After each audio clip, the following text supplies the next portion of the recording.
嘘でしょ。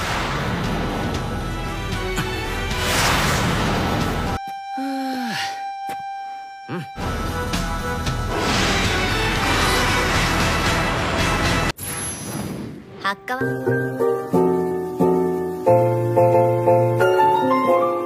Halo para animers yang tahunnya cuma rebahan sambil nonton menggunakan wifi tetangga. Gimana kabar kalian? Apakah masih aman wifi tetangganya?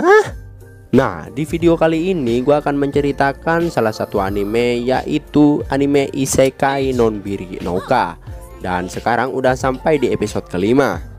Nah, langsung saja siapkan minuman, kencangkan celana dalam, dan yaps, tanpa banyak bacot, langsung saja kita ke alur ceritanya. Slebeu.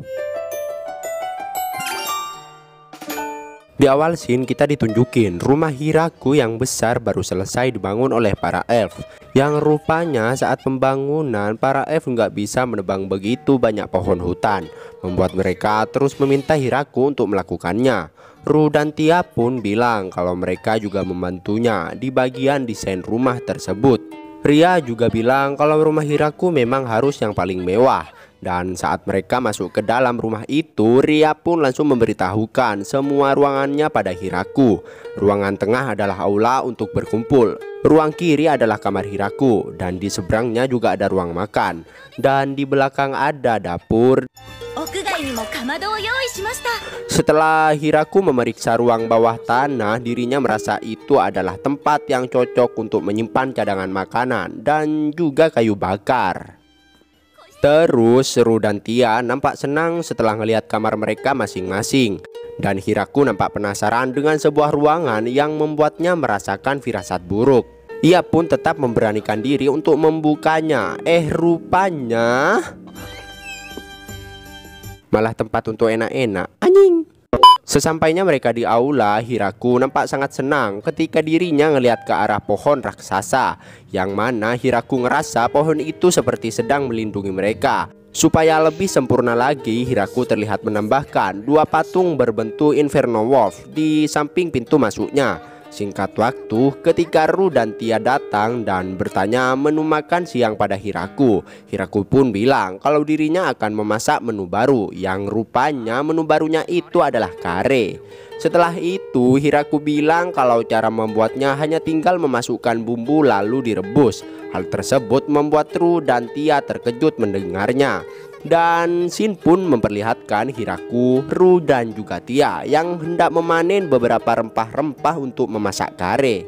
Hiraku kemudian meminta mereka untuk memulai memanen jintan. Mereka mengira kalau tanaman itu sudah layu, tapi Hiraku bilang jika setelah bunganya mekar, bijinya akan tersisa dan menjadi rempah-rempah, yang mana jintan adalah sumber aroma kare. Selain itu, mereka juga harus memanen kunyit, yang dimana kunyit digunakan sebagai pewarna kare. Dan yang terakhir adalah ketumbar. Hiraku pun juga menunjukkan daun ketumbar dan mencium aromanya, membuat Kuro dan anaknya hendak mencobanya. Hal tersebut membuat jiwa balas dendam dalam diri Ru dan Tia bangkit dalam seketika. Mereka berdua seperti meneliti daun ketumbar untuk dijadikan pengusin Inferno Wolf.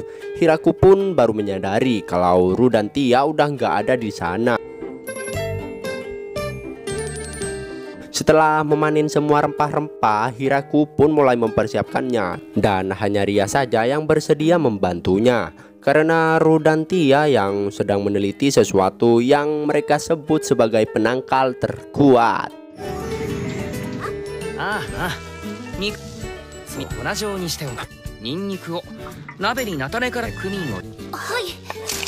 Singkat cerita, setelah karenya hampir jadi, Ria nampak terkejut dan merasa aneh dengan bentuk kare yang dibuat oleh Hiraku. Namun dirinya merasa enggan untuk mengucapkannya. Terus Hiraku malah ngerasa kelupaan sesuatu, yang mana dirinya teringat dengan sesuatu yang sangat cocok ketika mukbang kare.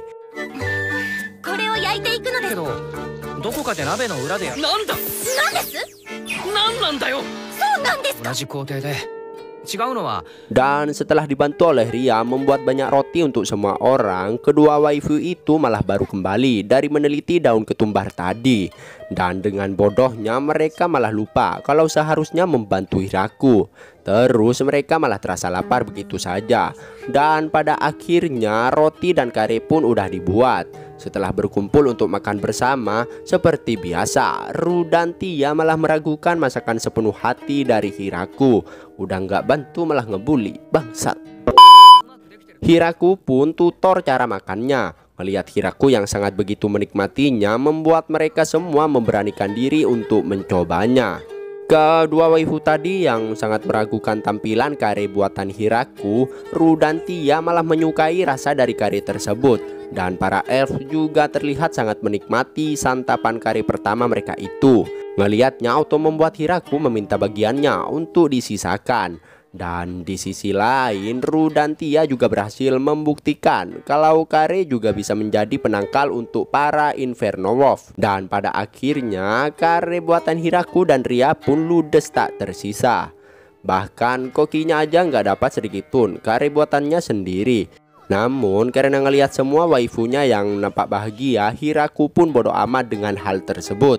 Singkat cerita, demi menghadapi cuaca musim dingin yang sangat ekstrim, Hiraku pun terlihat mengumpulkan ribuan kayu bakar dan memberikan Zabuton sekeranjang kentang untuk persiapan hibernasinya. Zabuton kemudian memberikan beberapa kain yang jauh-jauh hari diminta oleh Hiraku. Dan nampak Ria dan Rami yang sedang membangun sebuah gubuk. Sedangkan Ru dan Tia diminta untuk membuat makanan yang bisa tahan lama. Hal tersebut dilakukan supaya Kuro dan juga anak-anaknya tidak berburu di saat musim dingin. Melihat Ru yang menggunakan sihir, Hiraku jadi ingin mencobanya. Meski tahu kalau dirinya tidak mungkin bisa melakukannya. Di malam harinya, Ru nampak memberikan nasihat supaya Hiraku terus berlatih menggunakan sihir. Hiraku merasa nasihat itu benar adanya.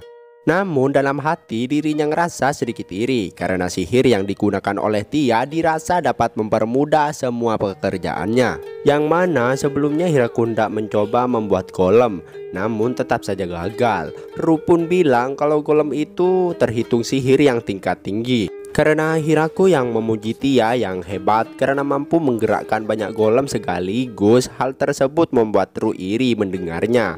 Saat Hiraku menyebutkan semua waifunya yang sangat hebat dan seolah merendahkan dirinya sendiri yang hanya bisa berladang dan juga memasak. Namun Ru langsung menyangkalnya dan ngerasa kalau Hiraku lah yang paling hebat di antara mereka semua. Karena hanya Hiraku yang bisa hidup di situasi seperti itu. Dan itu semua tak mungkin bisa dilakukan oleh orang biasa. Meski begitu Hiraku nampak masih tetap ragu. Tapi Ru tetap meyakinkan kalau sebelumnya nggak ada orang yang bisa melakukan hal tersebut selain Hiraku. Dan pada akhirnya musim salju pun akhirnya turun dengan sangat lebatnya. Salju-salju yang turun langsung menutupi pohon raksasa dan semua ladang di sana. Singkat cerita, demi bisa melewati musim dingin, Hiraku terlihat membuat beberapa permainan papan. Mulai dari reverse, catur, dan juga mahjong. Lihat mereka semua yang kayaknya tertarik sama reverse, Hiraku pun ngejelasin teknik dasarnya. Ru pun ragu kalau itu akan menyenangkan, tapi beda dengan Tia yang terdengar seru baginya. Melihat Hiraku yang memuji Tia, Ru pun kembali iri dan langsung menantang Tia untuk berduel reverse dengannya.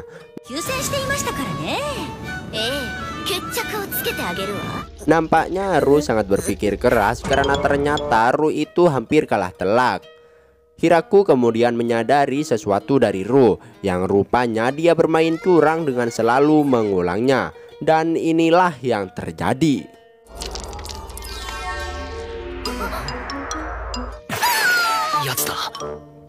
Di sisi lain, Ria dan Rafa juga terlihat sedang bermain reverse. Dan Hiraku pun dibuat sangat terkejut di saat ngelihat Kuro yang ternyata paham dengan cara mainnya.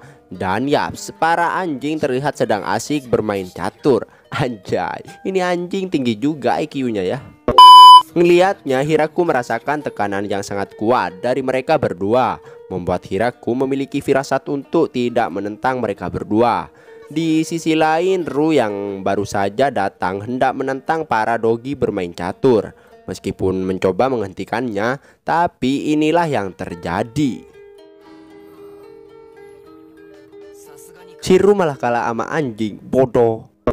Singkat waktu, di tengah mereka yang sedang bermain mahjong, yang awalnya Hiraku ngerasa percaya diri, namun kepercayaan dirinya runtuh dalam seketika ketika dirinya kalah telak dari Tia, Ria, dan juga kombinasi Kuro dan Rafa.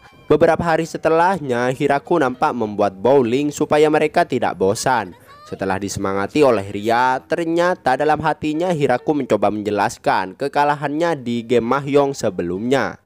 Ngerasa di atas angin, rupanya Ru lebih jago bermain bowling daripada Hiraku. Dan karena semua permainan yang dibuat oleh Hiraku, waktu pun berlalu dengan sangat cepat.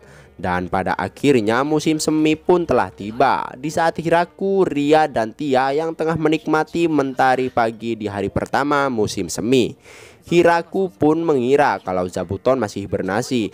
Tapi secara nggak diduga suara peringatan dari Zabuton terdengar. Auto membuat mereka bertiga menghampiri arah tanda bahaya tadi. Ru yang ngelihat ke arah langit langsung memberitahukannya pada Hiraku. Dan tiba-tiba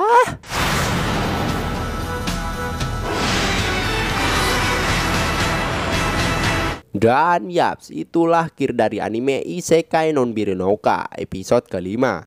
Wedeh, udah pada santai-santai tiba-tiba aja malah muncul naga, bikin rusak suasana Pak Kades sama para waifunya. Jadi penasaran dengan apa yang akan terjadi di episode berikutnya. Makanya pantengin terus channel Movie Senpai. Jangan lupa like dan subscribe-nya. Terima kasih buat yang udah nonton sampai akhir. Sampai jumpa di video berikutnya. Selebeu.